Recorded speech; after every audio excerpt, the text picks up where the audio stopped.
the support to tackle them. So, how does fair trade make a difference? Well, Teresa's a member of a Fair Trade Certified Cooperative, an organised group of farmers who support each other, sharing knowledge about how to grow and sell coffee.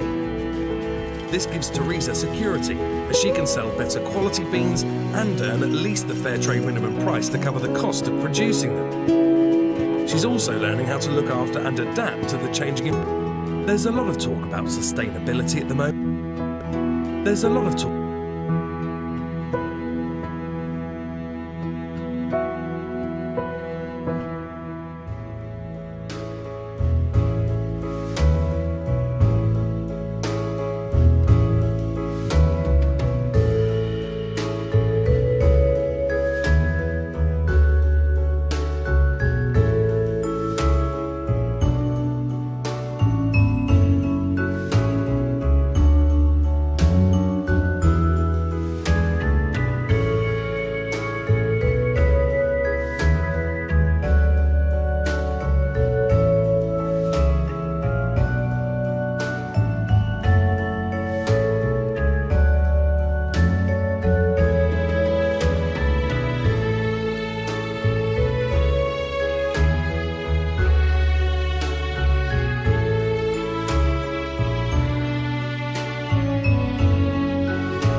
Yeah, I can hear you. Okay, please check the chat. Mr. Segbedzi has sent his Twitter account. Oh, okay. Thank you.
There's a lot of talk about sustainability. At the moment, but what does it all mean? And how does fair trade fit in? Well, sustainability is about more than the environment, in the same way that fair trade is about more than just fair prices. They're both about people, and meeting their needs today without compromising the needs of people in the future. To do this, our economies, societies and the environment all need to be sustainable. And you can't tackle any of these on their own, as they're closely interconnected. So, for fair trade, sustainability is about working on all of them. Whether it's fighting for a living wage for workers, training farmers to be more resilient to climate change, or enabling communities to invest in education, fair trade empowers farmers and workers to face a range of economic, environmental and social challenges. It's also about supporting and challenging businesses and governments to make trade fairer, and inspiring shoppers to think a bit more about what they buy. These are all foundations of sustainability. Let's give you an example. This is Teresa, a fair trade coffee farmer in Nicaragua. She wants the same things from work that you do: security, equality, and a decent income so she can build a stronger future for her family. But this isn't always easy. Farmers face all sorts of challenges and often don't have resources or the support to tackle them. So, how does fair trade make a difference? Well, Teresa's a member of a fair trade certified cooperative, an organised group of farmers who support each other, sharing knowledge about how to grow and sell coffee. This gives Teresa security, as she can sell better quality beans and earn at least the fair trade minimum price to cover the cost of producing them. She's also learning how to look after and adapt to the changing environment, which makes her livelihood more stable and her farm more environmentally friendly.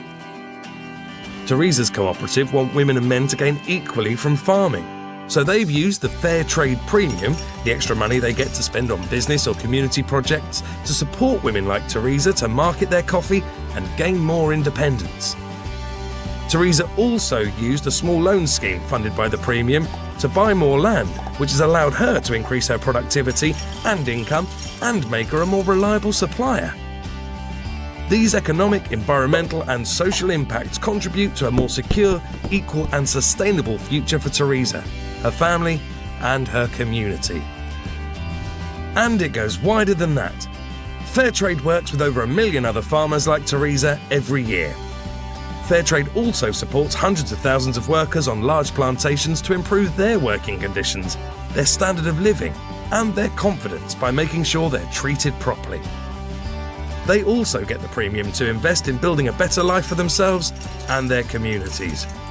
So, whether you're a business managing your supply chain or a shopper deciding what goes in your basket, choosing fair trade contributes to a more sustainable world for us all. So there you have it. That's why fair trade means sustainable trade. A brief history of fair trade. You might know fair trade only as the blue and green symbol on the bottom of your coffee bags. You might have a little more knowledge and already understand the real impact fair trade has on improving livelihoods and communities. But do you know how it all came to be fair trade?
Hurting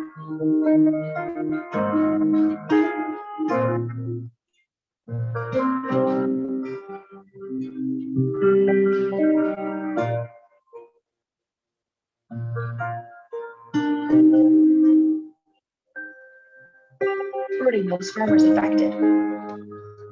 The fair trade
the only way to grow the movement would be to bring on more multinationals could bring on a form of market power that small retailers could never do. But to bring in multinationals, standards would have to be adjusted to accommodate complex supply chains. This included certifying large plantations that employed hired laborers and watering down standards. Fair Trade International, against dropping the bar to accommodate, stood by its principle that fair trade supported the livelihoods of smallholder farmers. To add to the tension, there's often also a lot of conflict between small businesses committed completely to fair trade certified ingredients and large corporations who only source a fraction of their products. Even if other fair trade organizations had agreed with Fair Trade USA's perspective, they would have faced backlash, both from retailers and consumers. Fair Trade USA did face major backlash after its exit. The entire organization lost its credibility in the global fair trade community. Fair Trade USA's exit created a divide between fair trade retailers in both Canada and the US as businesses tried to adjust to two labeling standards. Eventually, FlowCert re-entered the US as Fair Trade America for retailers such as Ben & Jerry's, who wanted to remain a part of the international certification system. Through Fair Trade International certification's marketing tactics, the international movement has been able to grow year over year, reaching 7.88 billion euros in sales in 2016. Recognition of the fair trade label is also growing, now the most widely recognized eco-label worldwide. Since the early 2000s, fair trade organizations began to diversify their certification standards to include packaged and processed goods, sports equipment, clothing, and jewelry. Corporate giants started to dedicate some individual product lines to fair trade. What was once a means to connect impoverished peoples to northern consumers through handicrafts had now become a mainstream global market for ethical goods. However, another phenomenon is occurring within the global fair trade market. Large corporations are now leaving the fair trade system in favor of their own in-house sustainability and certification tools. So what's next for fair trade? The future is uncertain, but those at the heart of the movement continue to push forward, and the movement remains strong. We all eat. Yet, our current food system does not work for farmers or consumers. We are creating an abundance of unhealthy food that is making consumers sick.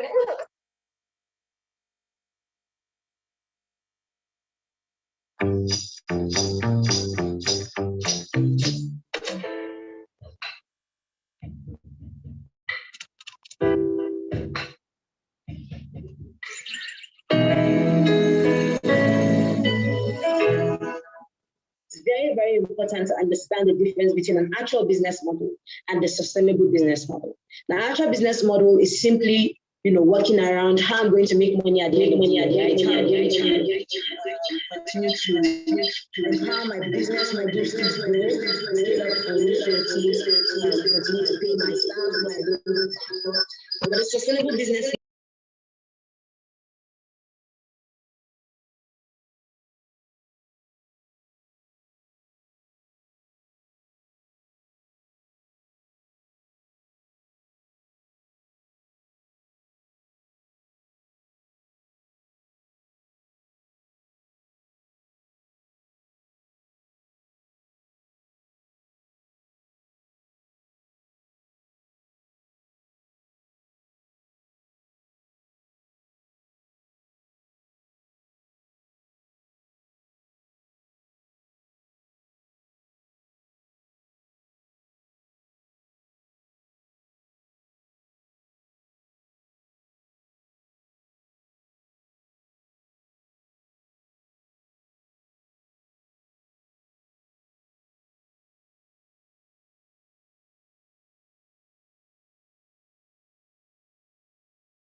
And Peg Africa, who are a solar business here as well. So that is like a bit of a broad overview on what a B Corp is.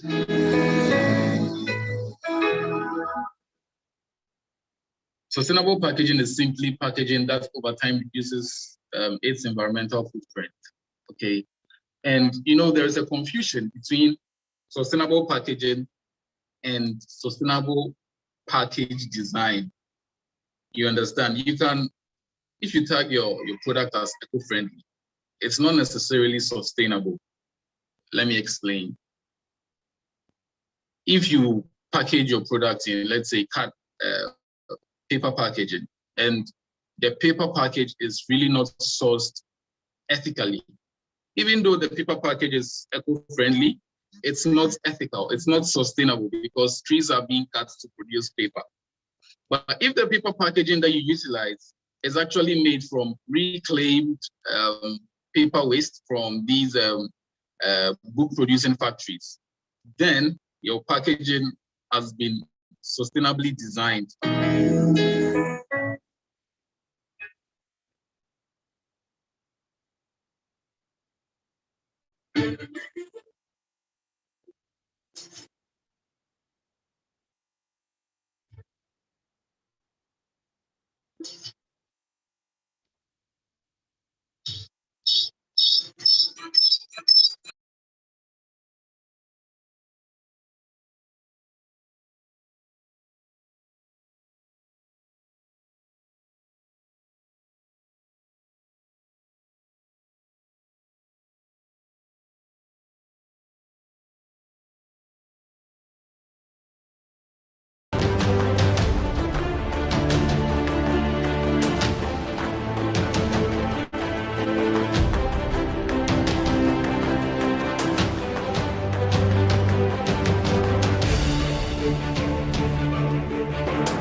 There's a lot of talk about sustainability at the moment, but what does it all mean? And how does fair trade fit in? Well, sustainability is about more than the environment, in the same way that fair trade is about more than just fair prices. They're both about people, and meeting their needs today without compromising the needs of people in the future. To do this, our economies, societies and the environment all need to be sustainable. And you can't tackle any of these on their own, as they're closely interconnected. So, for fair trade, sustainability is about working on all of them. Whether it's fighting for a living wage for workers, training farmers to be more resilient to climate change, or enabling communities to invest in education, fair trade empowers farmers and workers to face a range of economic, environmental and social challenges. It's also about supporting and challenging businesses and governments to make trade fairer, and inspiring shoppers to think a bit more about what they buy. These are all foundations of sustainability. Let's give you an example. This is Teresa,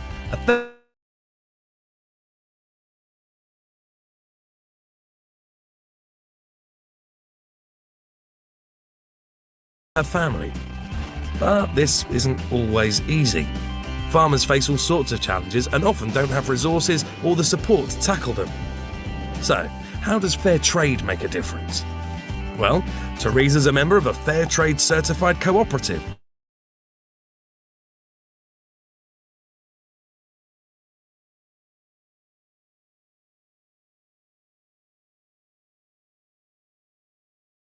And earn at least the fair trade minimum price to cover the cost of producing them. She's also learning how to look after and adapt to the changing environment, which makes her livelihood more stable and her farm more environmentally friendly. Teresa's cooperative want women and men to gain equally from farming, so they've used the fair trade premium, the extra money they get to spend on business or community projects, to support women like Teresa to market their coffee and gain more independence. Teresa also used a small loan scheme funded by the premium to buy more land, which has allowed her to increase her productivity and income and make her a more reliable supplier. These economic, environmental and social impacts contribute to a more secure, equal and sustainable future for Teresa, her family and her community. And it goes wider than that. Fair trade works with over 1 million other farmers like Teresa. Fair trade also supports hundreds of thousands of workers on large plantations to improve their working conditions, their standard of living, and their confidence by making sure they're treated properly. They also get the premium to invest in building a better life for themselves and their communities. So, whether you're a business managing your supply chain or a shopper deciding what goes in your basket, choosing fair trade contributes to a more sustainable world for us all. So there you have it. That's why fair trade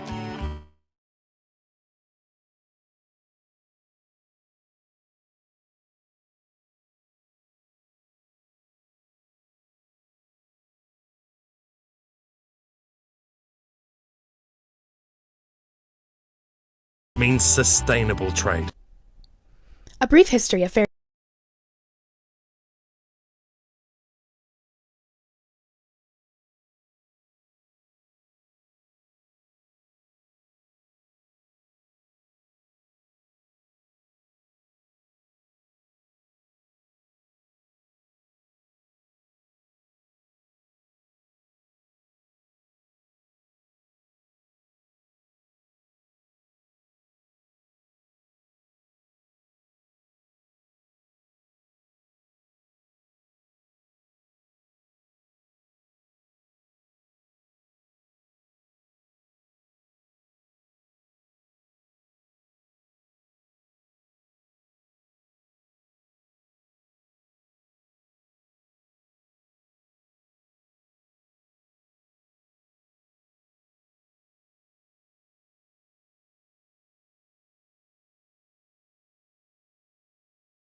Hello, everyone. Can you hear me?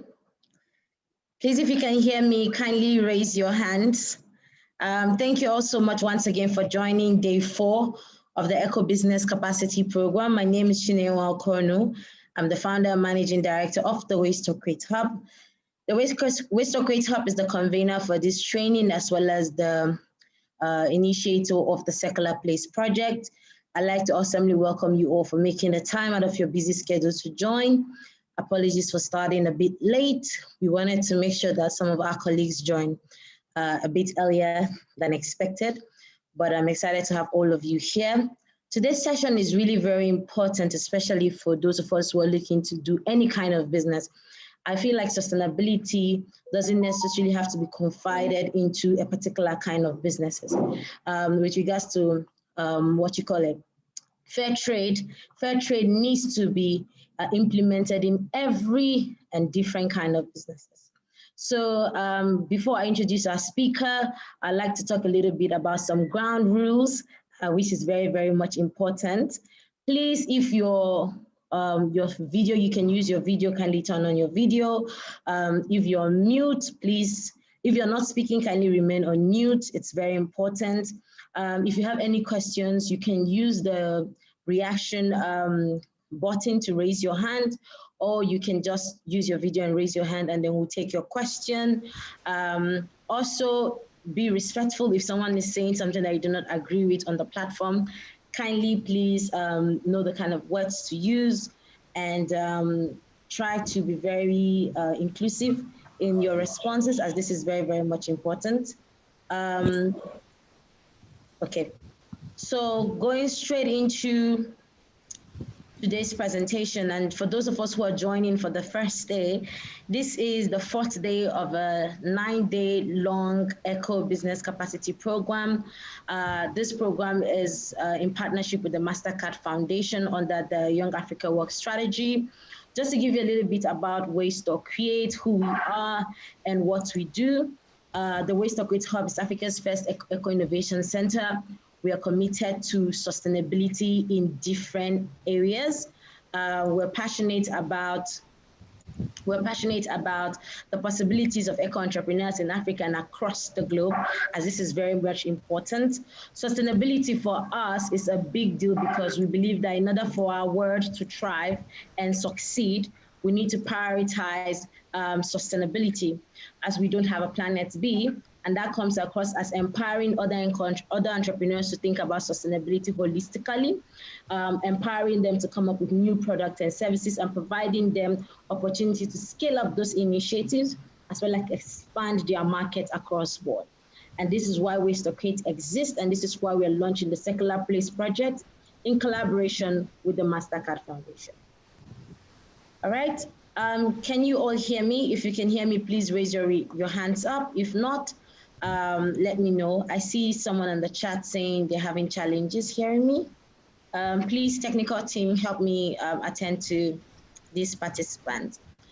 With no further ado, I'd love to introduce our speaker for today. He's an amazing man, to be honest. I have had the opportunity to interact with him, and I've never seen someone who is very much so passionate about the topic fair trade and also best practice as to what we can do. Okay. All right. So as we go over to this, let me introduce. Today we'll be talking about applying principles of fair trade in SMEs and MSMEs. And our speaker for today is Mr. William Agbeko Segbedzi. Forgive me, sir, for pronouncing your name wrongly. I'm also learning, so I'm sure you can probably teach us how to pronounce your name more clearly. William is the founder and CEO of Tours and Art Solution, a dynamic provider of experience, story, satisfaction, and usable art.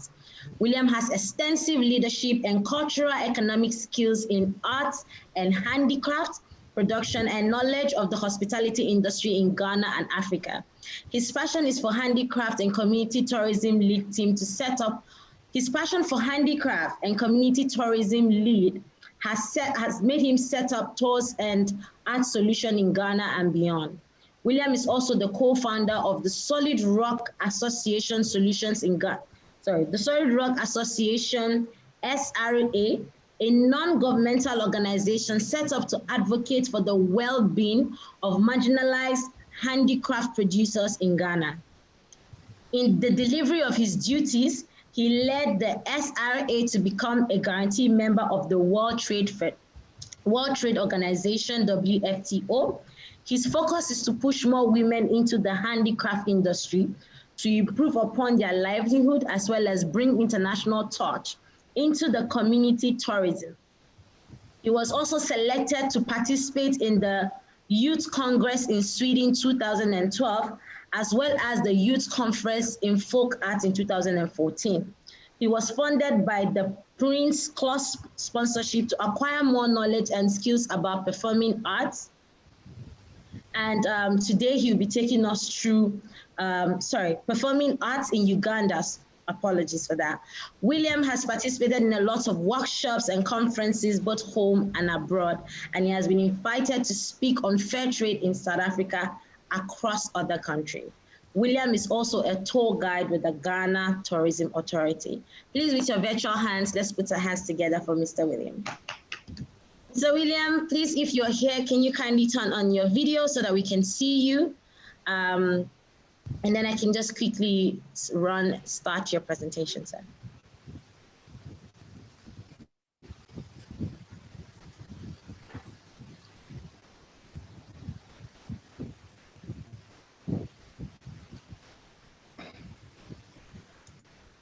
Okay, sir, welcome, and the floor is yours, please.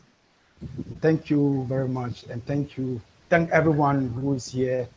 I know you guys are coming from different organizations and companies, and today we are here to talk about fair trade and what it takes to become a fair trade, and the benefit that comes attached to it.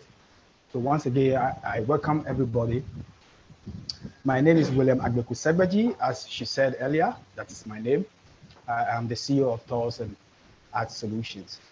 So I once again welcome everybody to this presentation. Yes, next slide.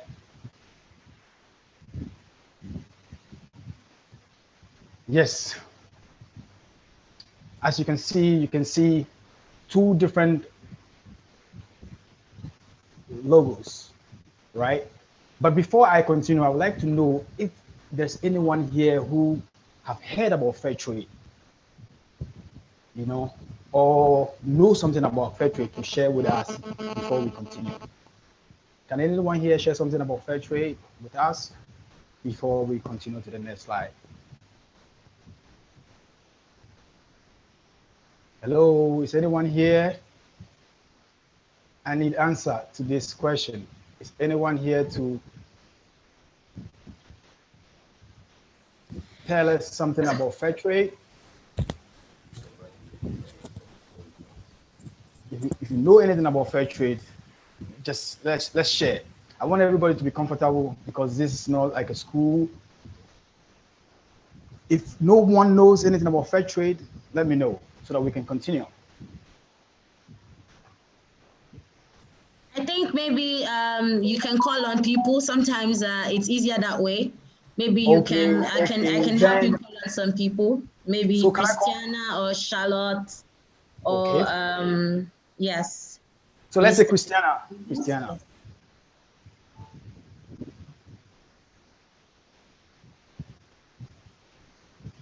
And if you don't know anything about fair trade, it's okay to say you don't know, because that's why we're all here to learn. So yes, we are all here to learn today, please. So feel free and let us know if you've heard about it. Or if you don't know anything about it, then... Hello, good afternoon. Good afternoon. Yes, I'm not at a place I can easily talk, that's why. But fair trade simply means making sure that producers have good wages or fair wages. That's what I know. Oh, I see. They are paid what they are worth. Exactly. That's part of it. Anyone else here to share something with us?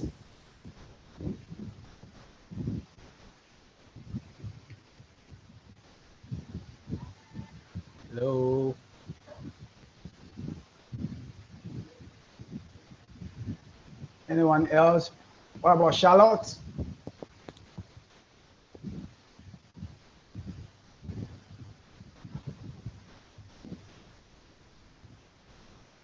Hello.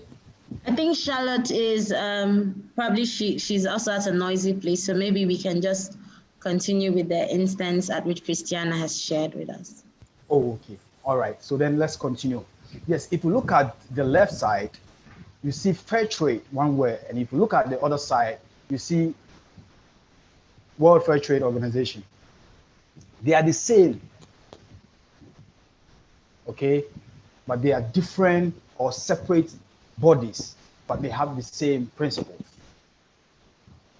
okay? When certified under fair trade, you automatically become a member of WFTO, or when certified by WFTO, you automatically become a member of fair trade, one word. So this is the difference, but they serve as the same principles, but they are different organizations. So like I said, automatically when you become WFTO, you're a member of fair trade, one word. When you become fair trade, one word, you're a member of WFTO. So that's the difference. So can we continue on to the next slide?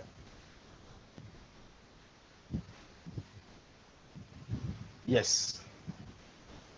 You know, in the other slide, we mentioned principles. Principles are a set of rules or protocols that every business have to abide by. But before I continue, is someone here who can tell me about what principles is about? When we say principles?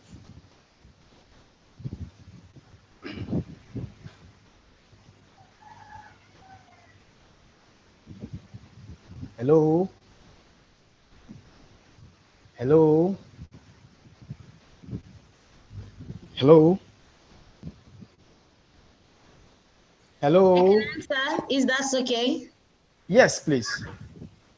So what I understand by principles obviously are probably guidelines or processes that can, so I'm talking about principles in the context, not principles in fair trade, yes. So I think principles are more like guidelines or outlines or processes at which one can achieve something, or yeah, that's what I understand. So.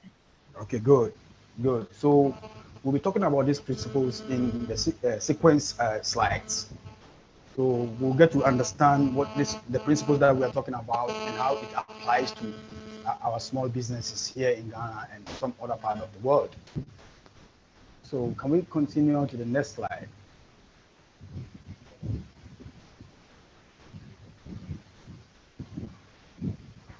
So introduction to fair trade. Okay, fair trade is based on dialogue, transparency, and respect. You know, and I think all of us here know what dialogue means, or what transparency or respect means.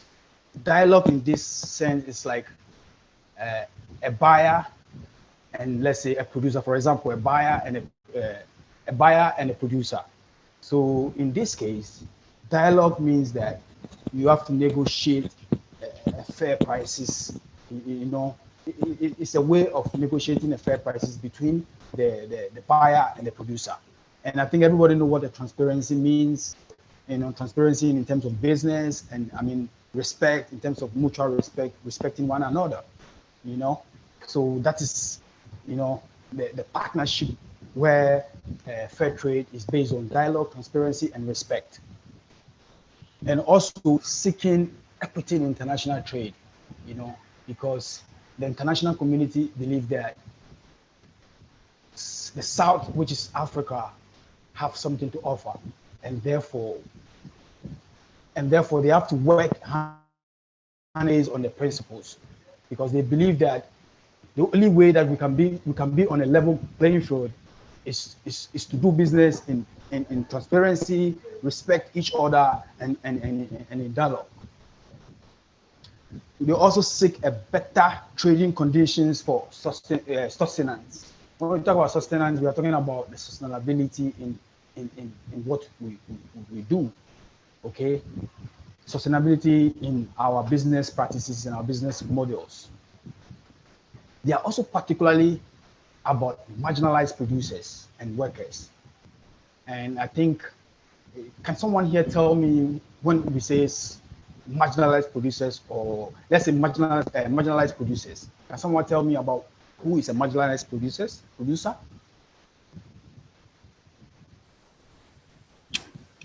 Hello. Hello. Yes, I think those are people who are being left out or left behind in terms of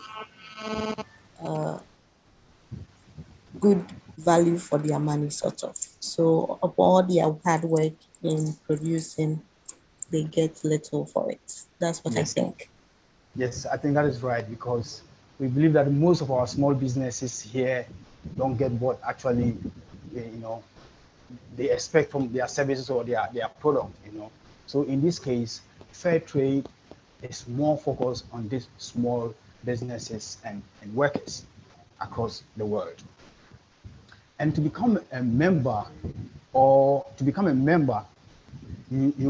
have to be recognized, and you'll be recognized by the use of the WFTO logo. So let's go to the next slide, and it explains more detail in the next slides. Yes, now we're talking about the history. Fair trade started long time ago, especially in Europe. They started in 1960. That was the first time when they started the idea. And by then it was not fair trade, but it was trade, not aid. Then later on in 1968, it got an international recognition, and it was adopted by the UNTAC. UNTAC is the United Nations Convention on Trade and Development. And as you know, Ghana is a good student of UN, United Nations conventions. We've signed a lot of charters and so forth. So this was, gained the international recognition in 1968, and it was adopted by UNTAC, which is the United Nations Convention on Trade and Development.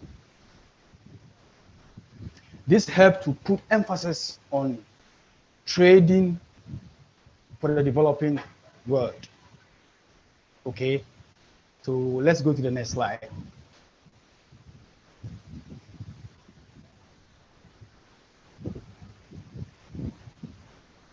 Okay, so now we are coming to talk about the formation of fair trade.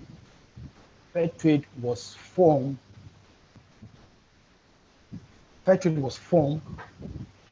by 4 organizations, and mostly all these organizations are in Europe. One is the Fair Trade Labeling Organization. Second is World Fair Trade Organization. Third is Network of European World Shops. And fourth is European Fair Trade Association. These are the organization groups who came together to form the fair trade. And we continue.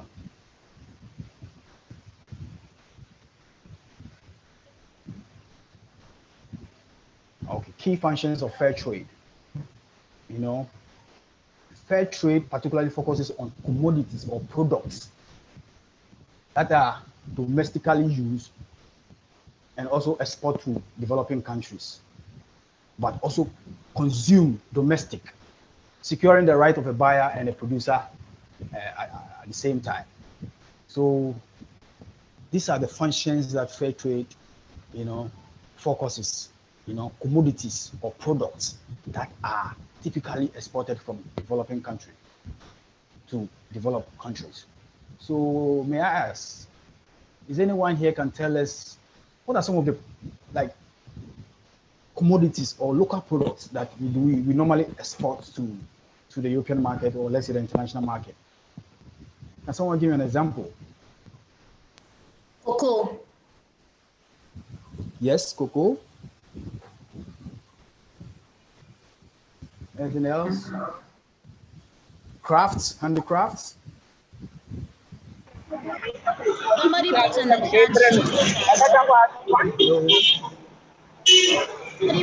chat shea butter. Yes, shea butter is It's one of the commodities. And in fact, shea butter is a product that is really interested in it, especially in Europe and in America. So yes, it's one of the commodities. And what else? Dresses. Dresses. What do you mean like dresses? Is it European dresses or local African dresses? African dresses. Yes, yes, it's one of it. Yeah, so I mean, you can mention and so forth and so forth. So they focus on products that are locally made, which is more environmental friendly. You know, so these are the products that fair trade focuses on. So we'll be talking more in the next slide. So can we go to the next slide?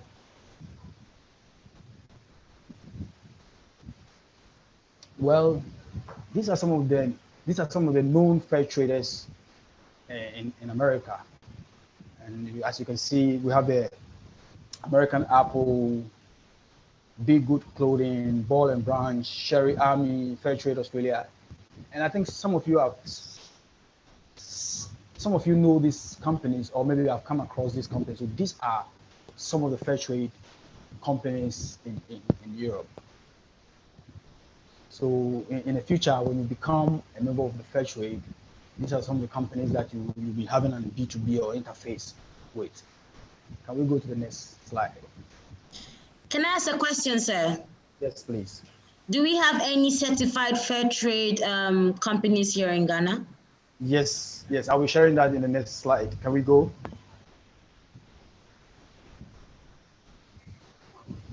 Yes. So these are also some big fair trade buyers, you know. The first slide was fair trade companies, right? But these are buyers, actually. You know, these are buyers. For instance, I myself we have dealt with El Puente in Germany, you know, and Gepa also is in Germany. And these are huge companies that buy volumes of, you know, commodities from Africa. So these are companies that, you know, we'll be looking at, you know, buying of fair trade once they fall under fair trade, you know, principles and practices. Yes, in Ghana, we have about 4 fair trade companies in Ghana. We have the Trade Aid, we have the Solid Rock Association, of which I am a founding member. We have the Global Mames, and we have Tecora. So these are the 4 fair trade recognized companies in Ghana that, you know, in the future, you find a way to collaborate with them and to really get to see how you can also come on board. And we are here to really assist any businesses that is really interested to become a member of the World Fair Trade Organization. Yes, so can we go to the next slide?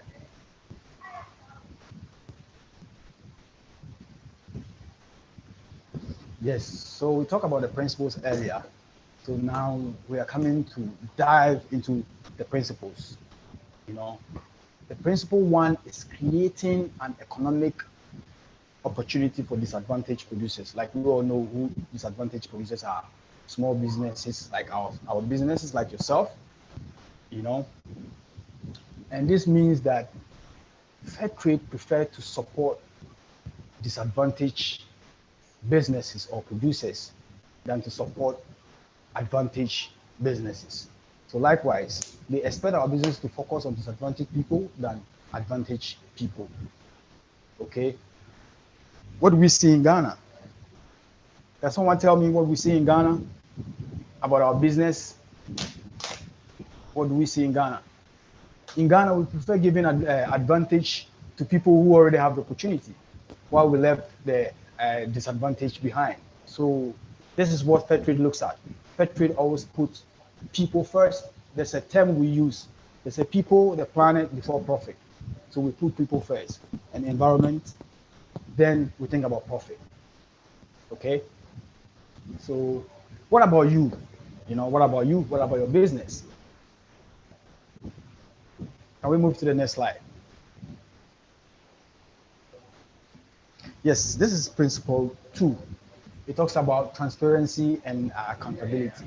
You know, we always have a challenge in Ghana here with our small businesses in terms of record keeping, reporting of our businesses, keeping of receipts, invoices, contracts, audited account documentation and payments. Fair trade, before you become a fully fair trade will make sure that you adhere to all these practices, because that's the only way that your business will be sustainable and it can have impact on society. So transparency and accountability is something that fair trade is really keen about it. So I believe that this small business, I believe as a small business is difficult, but it can be possible if only we want to sustain our business and grow our business. Let's go to the next slide.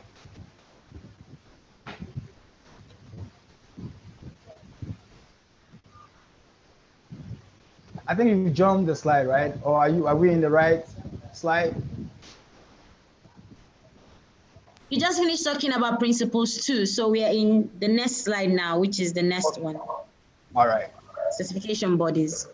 Yes. So these are the certification bodies, We have the Fair Trade International, which is formerly known as FLO. We have the Agbeko Social, which is EcoSoc. Then we have the Fair Trade US, formerly a licensed agency. Then we have the World Fair Trade Organization. So these are the certification bodies that certify you as a fair trade businesses or company or organization. Can we continue to the next slide?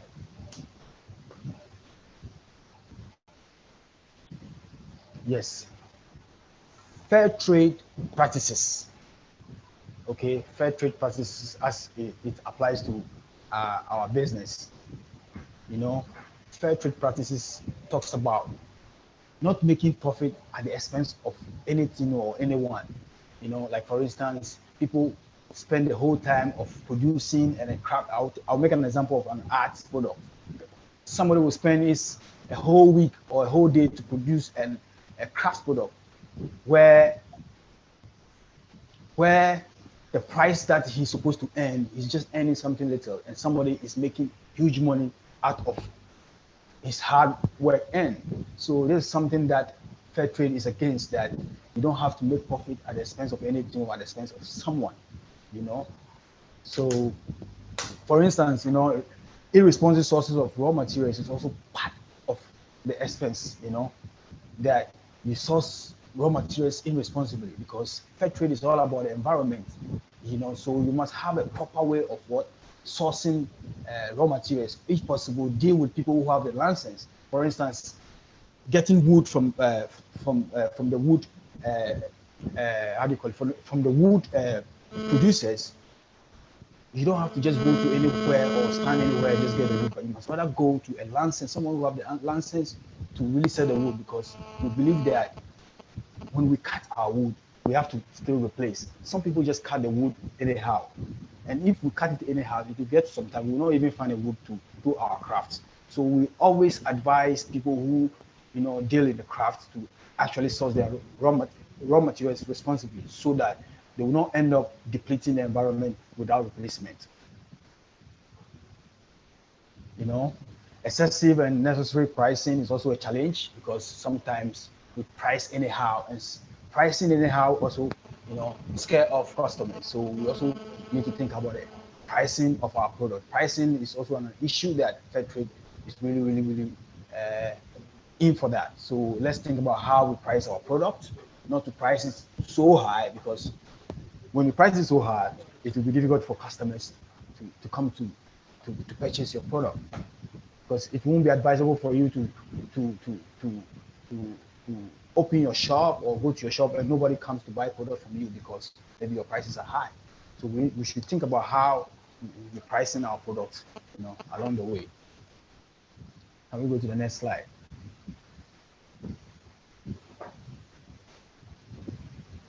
Yes.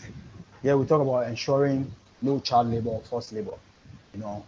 Even if the child is your own daughter or son and is of school-going age, you have to allow him or her to go to school. Okay. In most of our businesses here, we use our own children for business to do work that are hazardous sometimes. Instead of them to be in school, We rather use them to do our work. Fair trade said no. When the child is of school going age, you have to give that child opportunity to go to school. He can come and help your business maybe after school when there's no school time. But when it's school time, the child have to go to school. So fair trade frown on, forced labor and child labor. And like I said, don't make money at the expense of someone. Don't consider the child as a need to make money.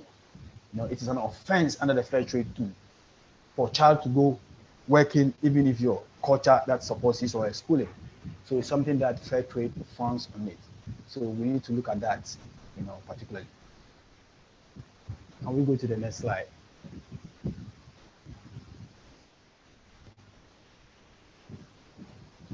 There's commitment to no discrimination, gender equity, women empowerment, and freedom of association. As for fair trade, we say that you have your right to join any type of association of your choice. Okay, and in a working place, we always want to give opportunity for both men and women. If you look at our system here, we always leave the women behind. But fair trade is saying that no, we have to go along with the women because they believe that what men can do, women can also do. So they are more focused on empowering women, than empowering men. They always look at the gender balance, that is their focus. And they don't want to be like, maybe you are a lady, you have to be paid less. Maybe you do the same work as the man do, but because you were a lady, they give you less. Or because you were a man, they give you less. No, you have to pay everyone equally according to what they have worked for. So it's something that fair trade also really, really, really, focus on that. Then also policies that improve gender equality is also an issue that fair trade is focusing on. So in our businesses, in our small businesses, let's have policies in place that support, gender equity, gender equality, women empowerment, and stuff like that. So I know, can someone tell us here how his or her terrain or his workplace is like in terms of the gender aspect? Can someone tell us something about the gender in the workplace?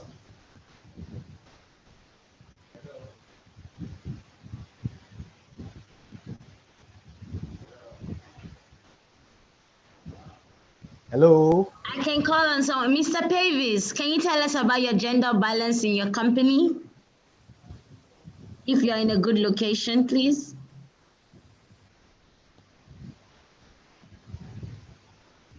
Okay, we usually don't discriminate on the basis of religion, gender, ethnicity, disability, or ableness, and all those things. So at my workplace, we have a sizable number of women being employed, and they are paid equally like men. If you do the same work, get paid the same. We have both Muslims and Christians and atheists. Everybody is represented. We have one disabled person also in our midst. So yes, as far as the workplace and the conditions of work are concerned, there is fairness, there is equality, and there is equity. I see. Let's give a hand of applause to our brother, man. And I'm really, really excited about his workplace and his gender and stuff like that. So now let's go to ensuring good working condition. Policy for workplace safety and health is very, very important. We need to have policies for safety and health. We need to engage in a regular workplace inspection. We need to train our staffs regularly. We need to have policies for pregnant women as well. We need to hold meetings manually with our employees to update them on the current trends. and they wait for it. Keep records of clients and visitors.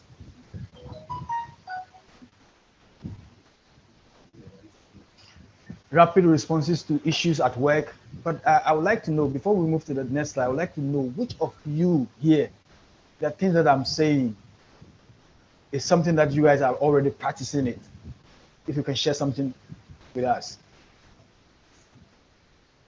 especially on the good working condition.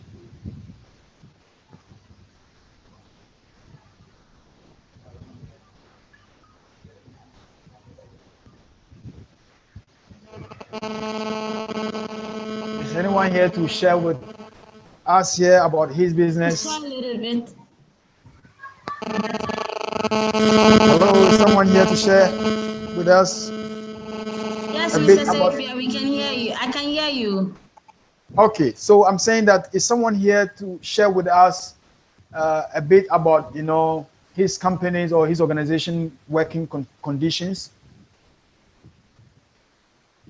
Okay, Charlotte or Christine, anybody wants to share? Or even Mr. Pavis, if you like. Okay, at my workplace, I know policy for workplace safety and health is in place because we are in the oil marketing activity. So health, safety, and environment are very important. We do engage in regular workplace inspection, and then we train staff on regular basis. What we are not doing more regularly is holding regular meetings with employees. We rather have a staff deba, which is something that happens twice in a year. And then, so that is the only structured meeting sort of engagement that we have with employees. But as for management meeting, that one is weekly and regular. But with employees as a whole, it is twice in the year that we have a staff deba. But when an employee has an issue, it goes to the chain of command and then climbs up. And then we also have records of clients and visitors. The front desk keeps records of all those who visit the premises. We have an attendance book for both employees and then clients and visitors. And then the rapid response to issues at work. Like I said, because we find ourselves in the petroleum industry, health, safety, environment, occupational health, and all those things are very paramount and they are taken seriously. I see. So, like Mr. Kobler just shared with us, yes, that's perfectly. So I would like to encourage all businesses, especially the small businesses, to really take, policies at their workplace very, very, very important. You don't need to be in the petroleum business, as Mr. Kobler said, but any type of business that you do, you need to have all these policies in place, which will help you, build a resilient company business and have more impact on society. So can we go to the next slide?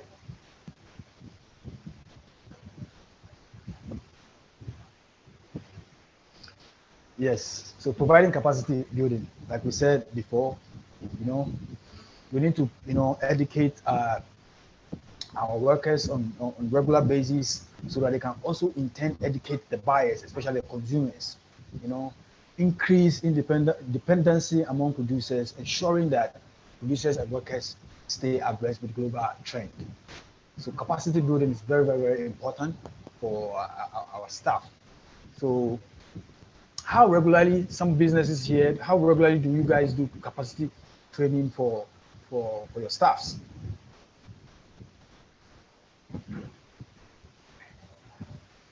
On regular, how regular do you do capacity building for? Christine or Charlotte, do you mind sharing?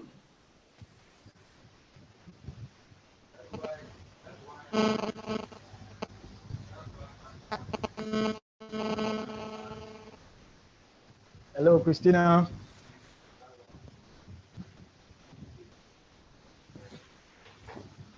Christina. Okay, I think she spoke about being in a place that the network is not good for her to speak up. So maybe Is anyone if here? Is anybody anyone else here wants to share, can share how regular the show build how capacity you. of their Uh, staff? okay. We do, but um, ours is not um, by the beginning of the year, of the ensuing year, we identify um, the relevant courses. Some are organized by the Association of Oil Marketing Companies. Some are organized by the regulator, the National Petroleum Authority. Some are also organized by the Ghana Standards Authority. So for those courses, for instance, as and when they are up and running, we sponsor some employees to go to attend those capacity building programs and then come back and then impact the knowledge to those that really matter. But like say, maybe the way some companies do, maybe every quarter probably have to go for. We don't have that one. But relevant courses that are being organized by relevant institutions or well-recognized institutions, we sponsor our people to attend. Myself, this week, I'm supposed to attend a course at JIMPA, organized by the Association of Oil Marketing Companies. Unfortunately, it's been postponed. So other than that, I would have been at that training program, that capacity building program. So in our case, as and when they come, we sponsor people to participate. So that is what we have over here. Is anyone else like to share anything? Mayowa, okay, Famikende, or I can share Charlotte? a little bit so that to give us a little bit of context. I think the need to provide capacity building is very important, and organizations need to prioritize that. So right now with COVID, a lot of opportunities for people to study online is available. So we encourage, for us, we encourage our teams to consider, looking at some of those opportunities and tapping into it. And for some, we share to them directly to tap into. So capacity building is one that is very important, especially for an organization like ours. And whilst we provide for others, we are also indirectly learning through that process. So that's what I have to share. Yes, as for capacity building, yes, it's very very important. And now that COVID is here, like you said, it gives us an opportunity, because now we are not in the normal times. So capacity building it should be the priority, in our businesses. Now we go to the next slide.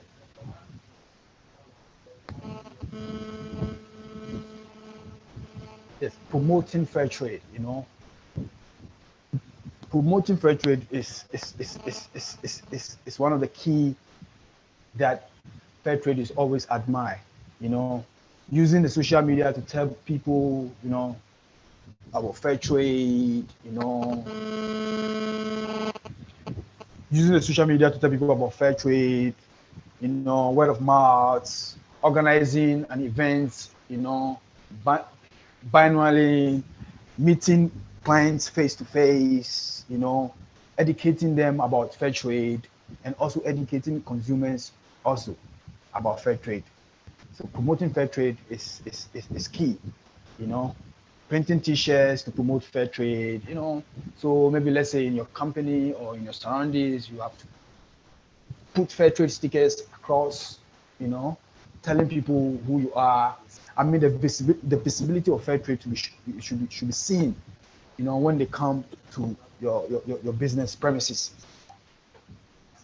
because it promotes mutual respect among consumer and the producer.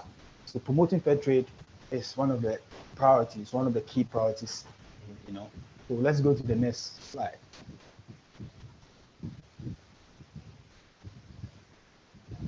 Yes. How to become a member. An organization must demonstrate that they are going to put people. Or first of all, I would like to know how many of you here would like to become a member? Can I know how many of you would like to become a member of the Fair Trade?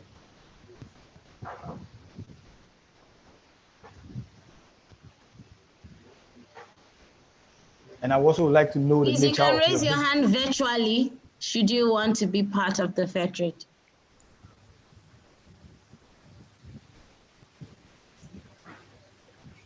Because your business need an environment friendly. Because Fair Trade focus on environment friendly business. So we would like to know, is your business environment friendly? And you would like to become a member of the Fair Trade.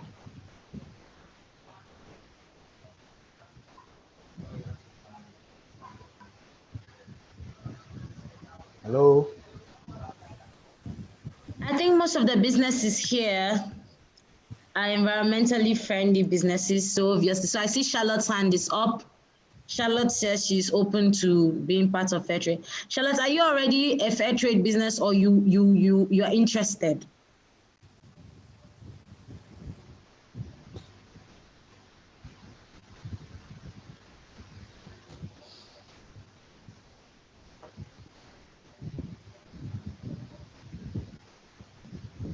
So is anyone here would like to become a member of the Fair Trade? So Charlotte is interested, sir. if you want to So become a member, all right. So if you want to become a member of Fair Trade, you have to be a social enterprise. You have to be a fair trader. Social enterprise means solving basic needs, and I think we all know what social enterprise are. Are you a producer or you are trading? Because no matter, it doesn't matter what the service or product that you provide. You can either be a producing company, or you can be a trader, a trading company. You can be a marketing company.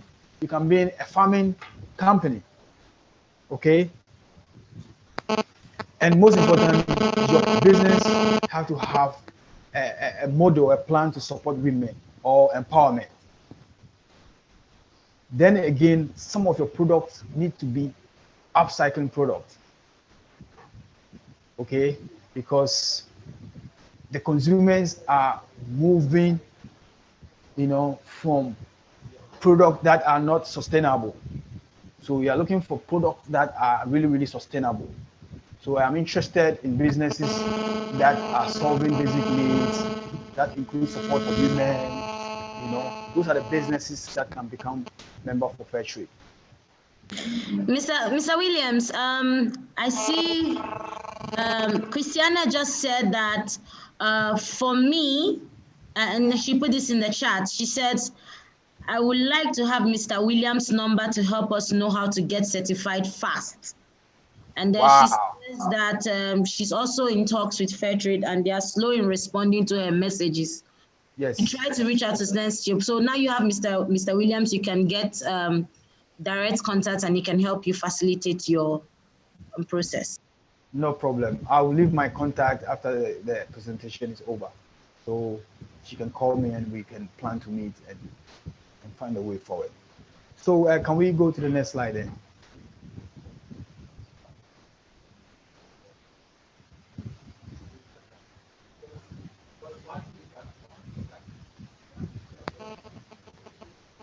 Hello, can we go to the next slide? Okay, yes. I did already. Yes, thank you, madam. Types of membership, we have the provisional membership, the guarantee member, then membership in progress. So, when you start off your application, the first membership that you will be is to become a provisional member. So after becoming a provisional member, you have to go through, there's a program, there's a document that you need to prepare. It's called SAR. The SAR is called a self-assessment report. right? That's prepare you to move to the next stage, that is to become a guarantee member. Okay, this is when a member proving itself in full practice of the principles of fair trade. So before you become a guarantee member, you must adhere to the 10 principles that we talked about earlier. You must adhere and sign a commitment to that effect. And the SAR will help you to really understand the whole process, and it will guide you to grow your fair trade business.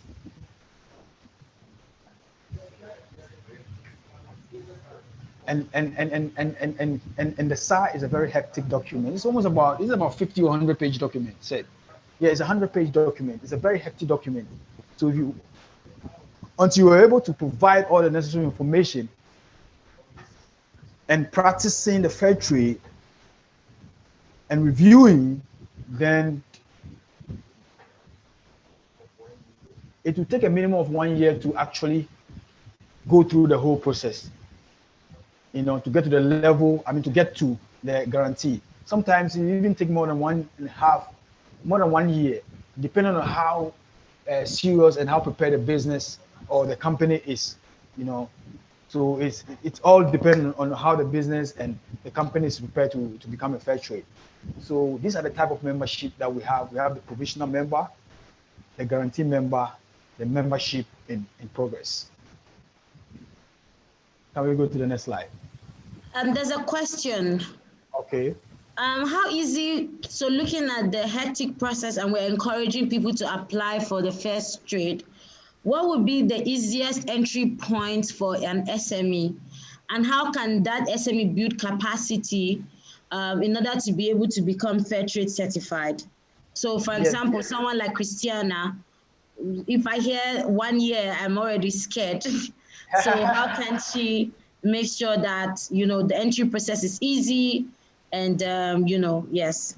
Yeah, as for the entry process, it's easy, right? Applying first, for them to accept your application, it's just a normal way of applying, So I'm saying that 1 year because, like she said, it takes time in getting back to you, when you write to them, it takes time in getting back to you, especially when you are new to fair trade.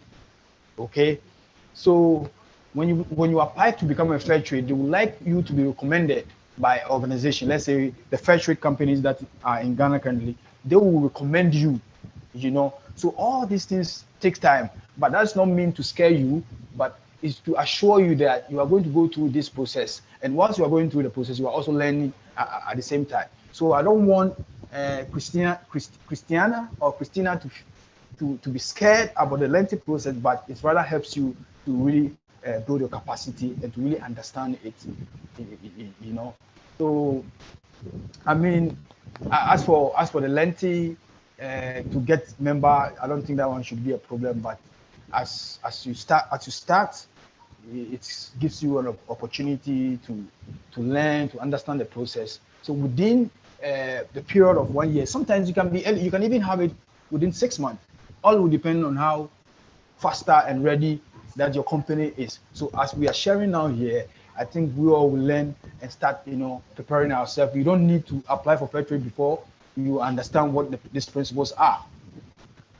So like I said, when you apply, first the provisional member will come first, and they'll be checking you. They'll come for monitoring. They will be monitoring your practices, and some of these monitors come from Europe. Some of them to come from the sub-region here in Africa. So as you apply to become the member, the first step is to become a provisional member. They give you opportunity to put yourself together, to start putting in place policies that will help you move to guarantee member. I think this is well explained. Yes, please. All right. So let's move to the next slide then. Okay, few steps to become member. Apply for membership via the form that lets tell the mission of your business, how you prioritize, how your practices are prioritized. Step 2, It's what I told you, the SAR, which is a self-assessment report that will help you, guide you, put all your plans, your policies together, because they will be, following up according to what you'll be presenting in the SAR. Then, the monitoring, like I said, fair trade members will be coming from Europe or from the sub-region to really monitor and audit to make sure that you are really complying with the principles. Any question or we go? No question, sir. All right, so let's go there.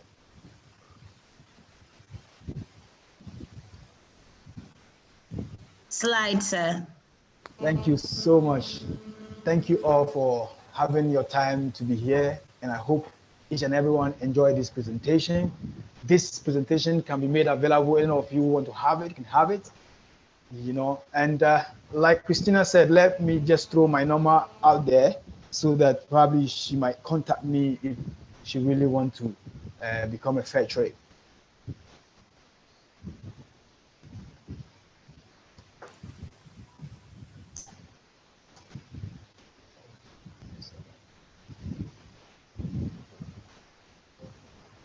Yes, so this is my contacts. Anyone who wants to become a fair trade can actually contact me and we'll take him or her through the process. Any questions for me?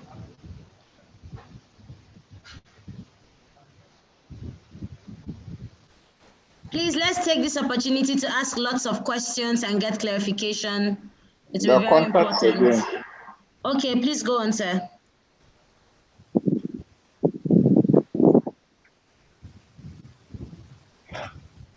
Mr. Pavis, you said you have a question? No, the contact. Oh, Yeah, okay, it's on the chat. It's on the chat, but we'll do well to send it to you. We'll send it to you as well, to everyone who joined the presentation today, as well as the presentation of, so we'll do well to send you all the presentation slide and his contact. Yes, please do. Okay, sir. We'll appreciate that. Okay, Mr. Segbedzi. Yes. If I get you right, vis-a-vis what Christina said, does it mean that if you are not recommended by an existing fair trade member, that is when they take long to respond? Yes. Yes. That is why it takes long to respond.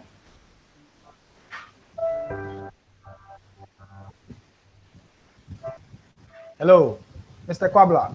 I think he's frozen. I think he's frozen. Yes. Yes. So like I said, yes, because you need a fair trade organization on the ground that will recommend you, that will help them to fast track, your application. So yes, that's correct. My next question is it costly to apply to become a fair trade member? Yes. Well, as for the application, you don't have to pay, but when you become a member, there's a fee that you have to pay, and they charge you according to your annual returns. Oh, okay. That's the fee that you pay. So, for instance, okay. let's say you have a turnover, let's say about 50,000. You pay according to your turnover. That's how we do it. So, for instance, as for my organization, we pay 600 euros every year according to our annual turnover. Okay, now you agree that turnover and bottom line are two separate line items. So you can have a very high turnover, but because of the incidental operating expenses. Yes. Yes, I'm listening.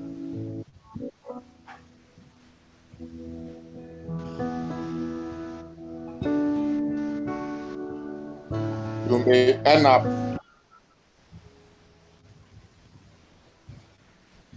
I can't hear. Mr. Pavis, I think you're on mute. Can you try again?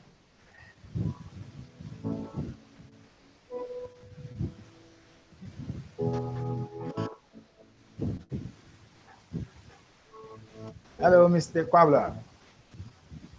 I think he dropped off. Maybe his network is a bit down, but we will definitely put everyone in touch with you. We'll send your presentation as you've accepted to do so. We would also share your details since you've given us the permission to do so. On behalf of the Waste to Create, the Mastercard Foundation, and the Secular Place team, I'd like to thank you once again for making the time to run this session. We've really learned a lot. I never knew that the fair trade process really took that long. I thought it's like going for an approval and then you get it, which No, really because it comes with a lot of benefits, so it's not something that is just easy, you know. Exactly. I see a question for you. It says, so what percentage of annual turnover do they take? I think this is for Christiana. 50%. They take 50%. Yes. Of your annual turnover. Yes. Okay. So they take 50% of the annual turnover of your entire business. Right. Said 50% of the annual turnover, right? Okay. Yes. Is it okay to ask what those resources go into? What do you mean by resource? No, she's asking that you said they take 50% of the annual turnover, right? Yes. So the question I'm asking is that a percentage paid to them yearly? Yes. Yes, that's the membership fee. They charge you according to the percentage of your annual return.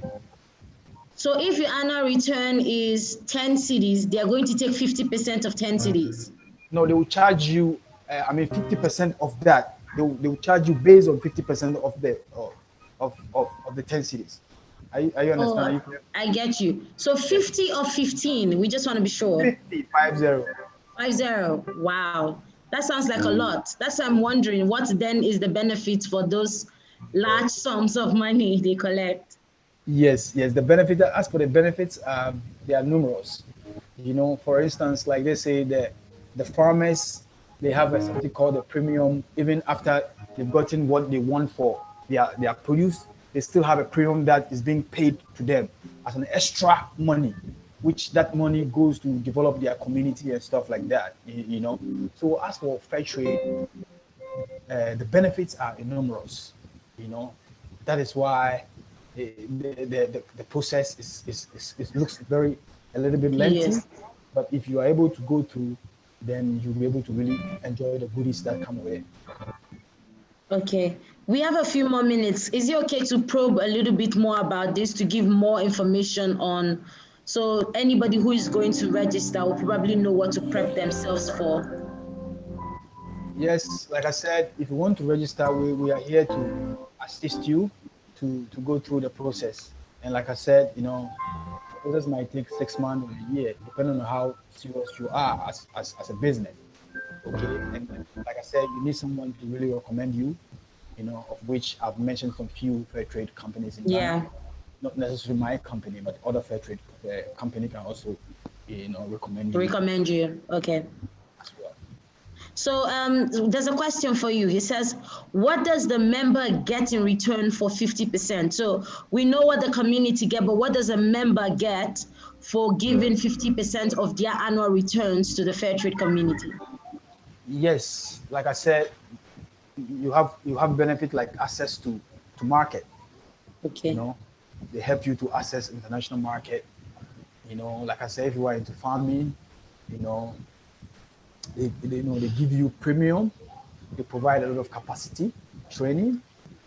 You know, they provide B2B opportunities. You know, and stuff. I mean, it's a whole lot. It's a whole lot that you can benefit from. You know, you get better prices for your products as well. You know, so it's a whole lot. It's a whole lot. That if I will mention till evening. I can imagine. That's fine. So I think for somebody who, like an SME, I'm thinking 50% of my annual return to the fair trade company, then the projection obviously should say, okay, this really would be beneficial for me as an organization to make more than 50%. You know, of that interest in the next year or next 2 years. Say that again. I'm saying that if me as an organization, I'm just using myself as an instance, or somebody like Christiana who is in the SME and MSME level, and she's looking to become a fair trade certified company, right?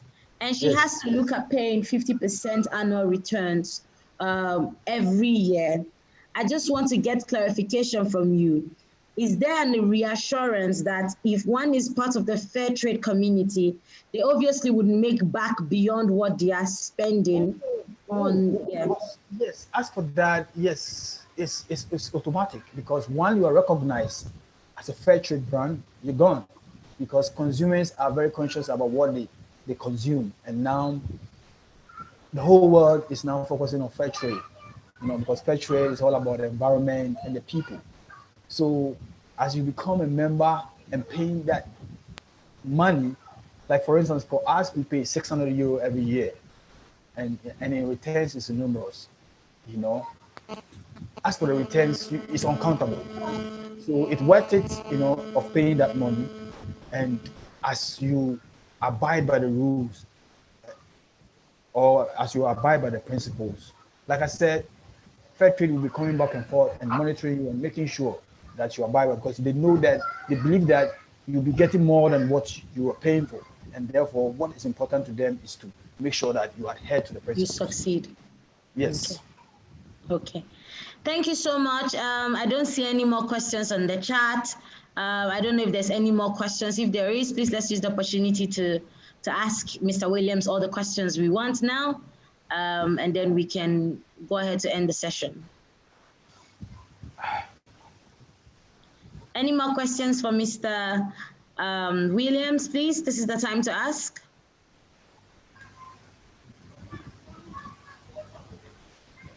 Okay, I don't see any question. I'm also checking online to see if there's any. Yeah, Chichi. Yes, please.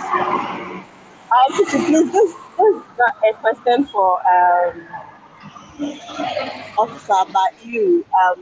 On Friday and Thursday, my line wasn't all that good, so I couldn't enjoy the food. Okay. Can you me through my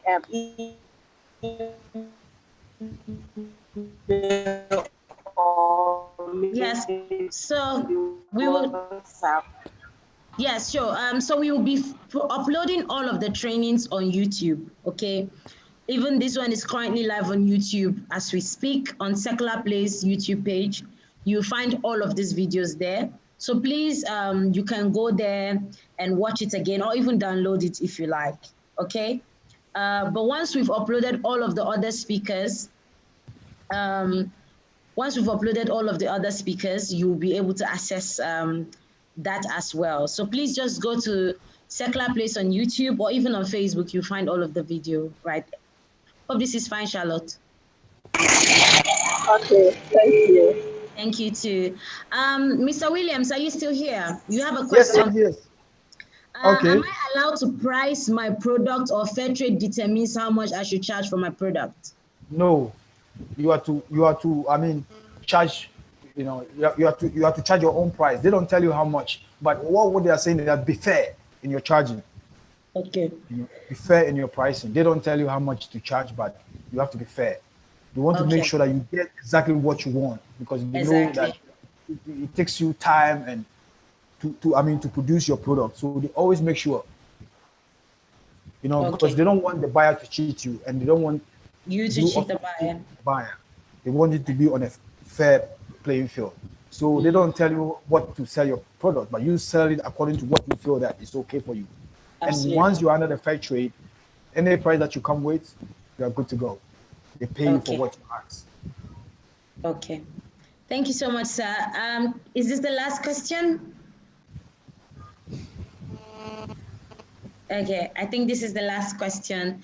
Once again, on behalf of the Waste or Quit Hub, the MasterCard Foundation, and Secular Place, we'd like to thank our speaker, Mr. William, for making this a very insightful session. And for every one of us that is currently watching us, that is going to watch us in the recorded video, thank you all so much. We hope that this session has been really, really helpful to you. Take off fair trade. The process might sound hectic, but it's the best decision you can make as a business.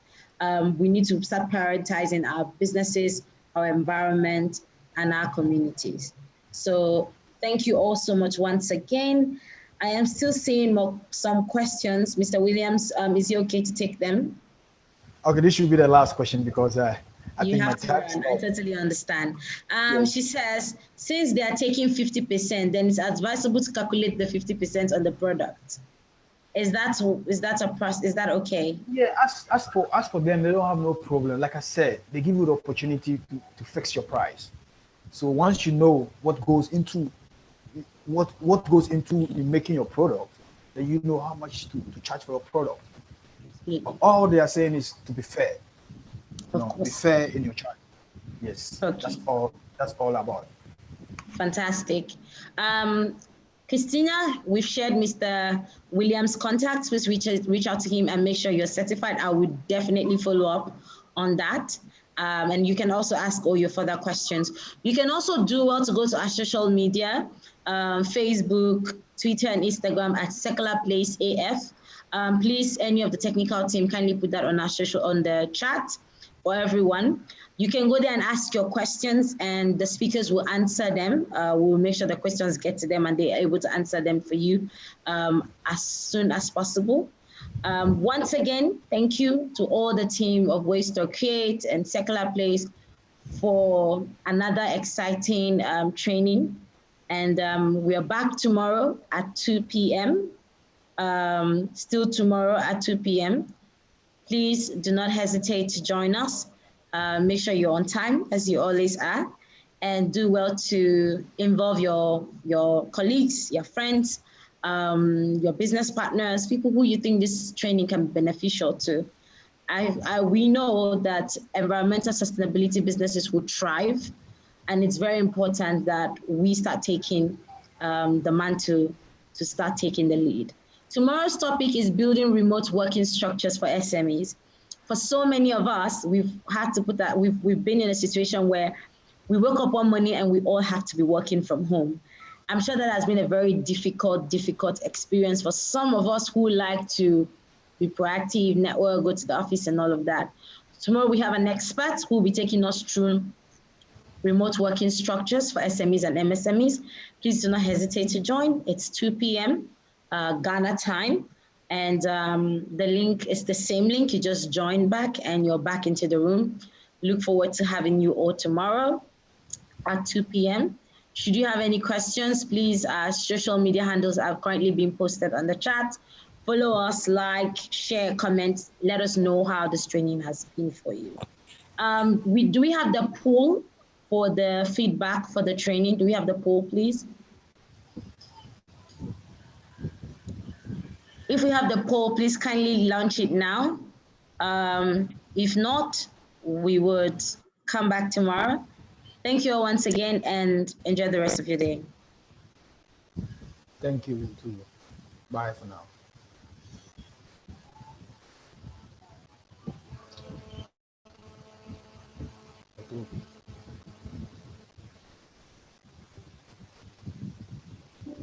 Please, the poll is up. Do well to tell us how this event has been. Thank you so much.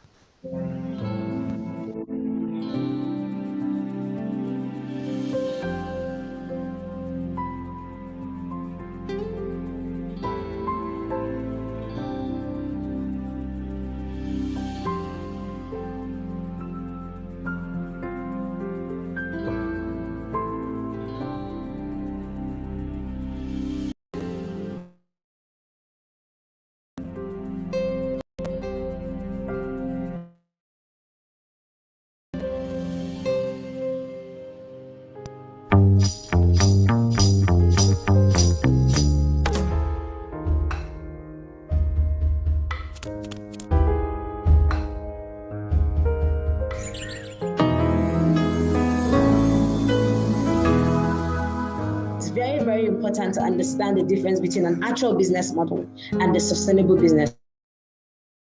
It's simply, working around how I'm going to make money at the end of the year, right? How I'm going to continue to empower my business models to grow, scale up my initiatives, continue to pay my staff, where I don't go bankrupt. But a sustainable business model is one that is very much conscious about what kind of products do I have. Is it like, for example, there are people who process palm oil, right? They process palm oil by the river, and at the end of the day, they pour all of the chaff into the ocean. They don't care about how it depletes the environment.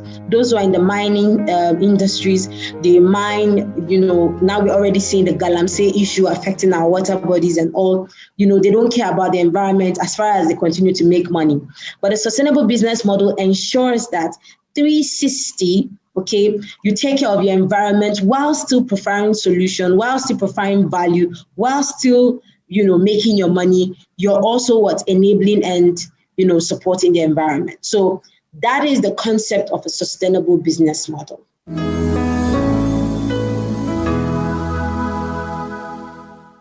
E-Core is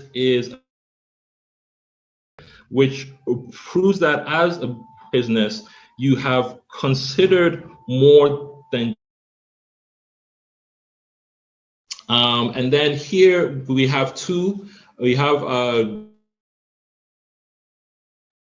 who have worked quite closely with us in the past, and PEG Africa, who are a solar business here as well. So that is like a bit of a broad overview on what a B Corp is.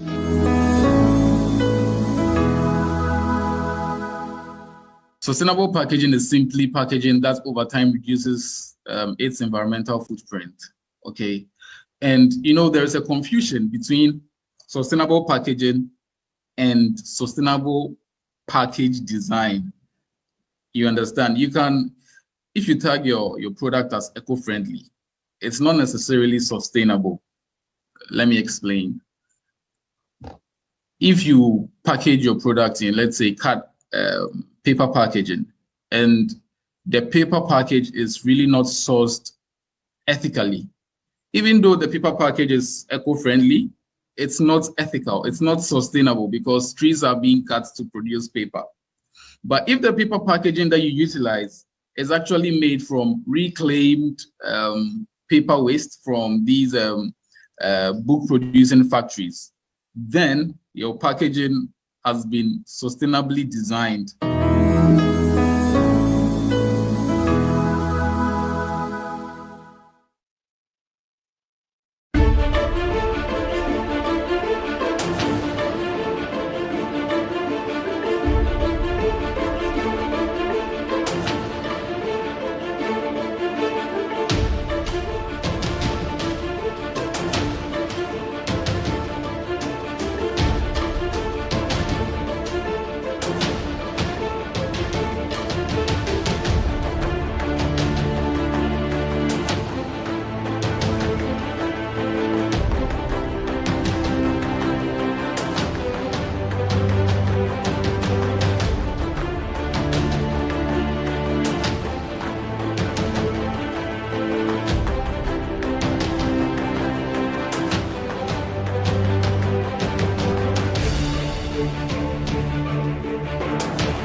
There's a lot of talk about sustainability at the moment, but what does it all mean?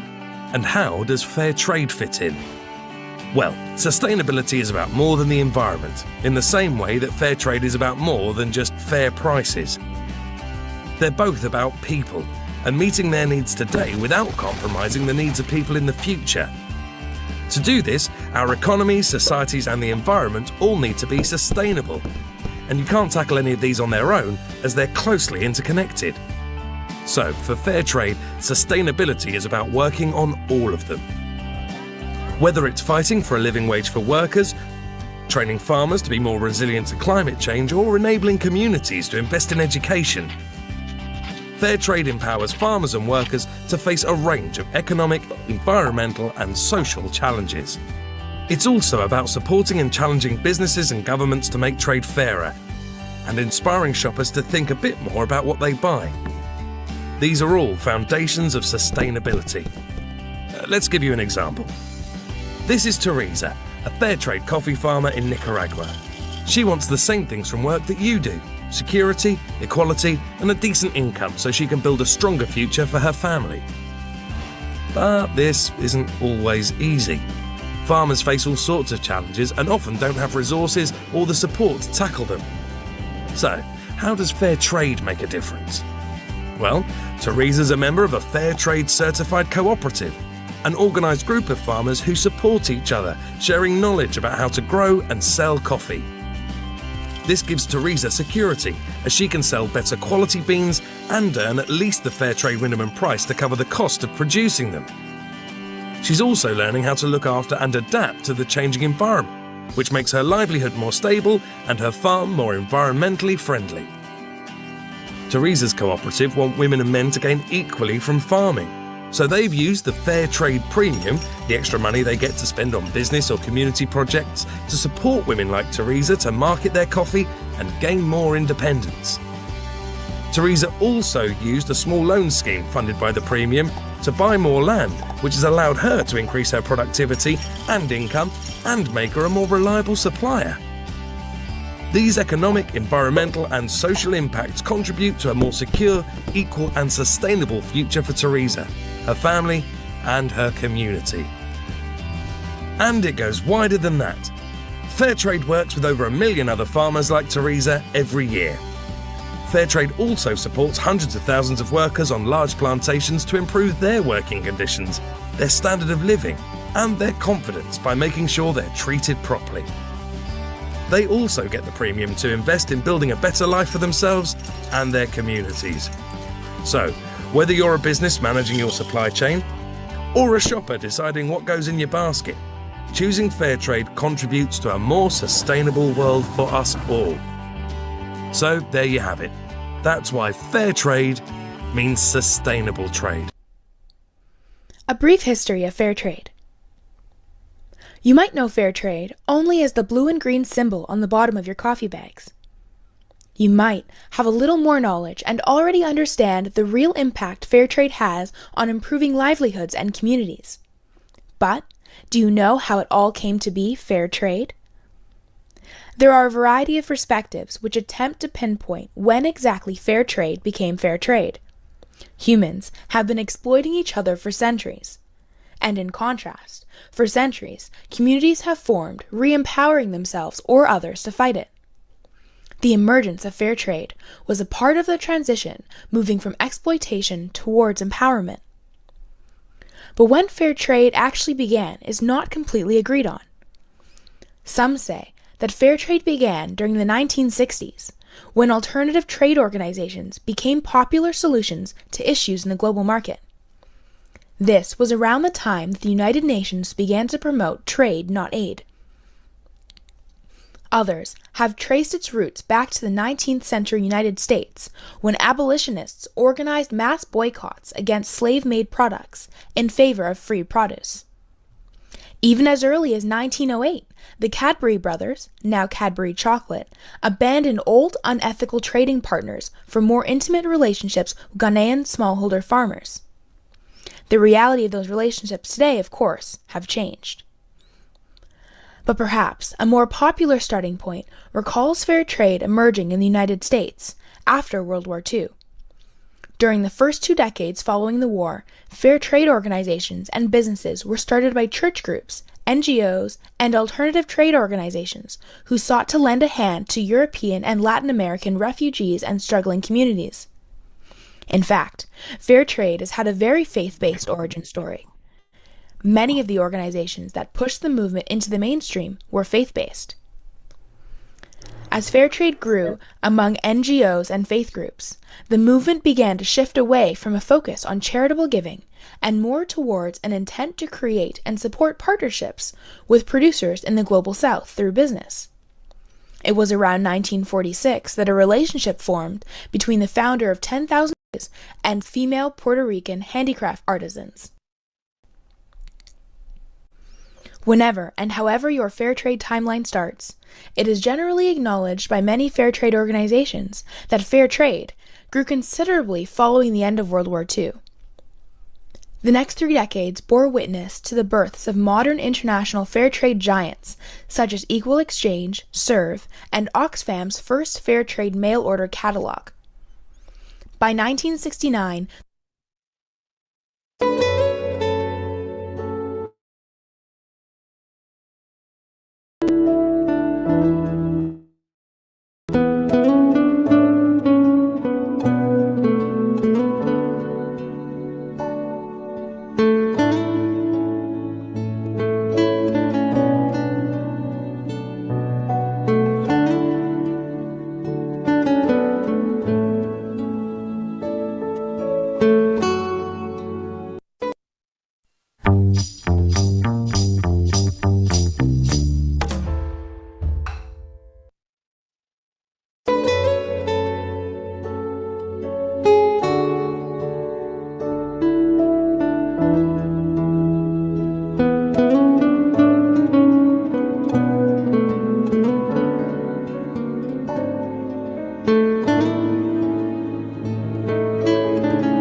Last letter, yeah, Adam Straw and Sayano.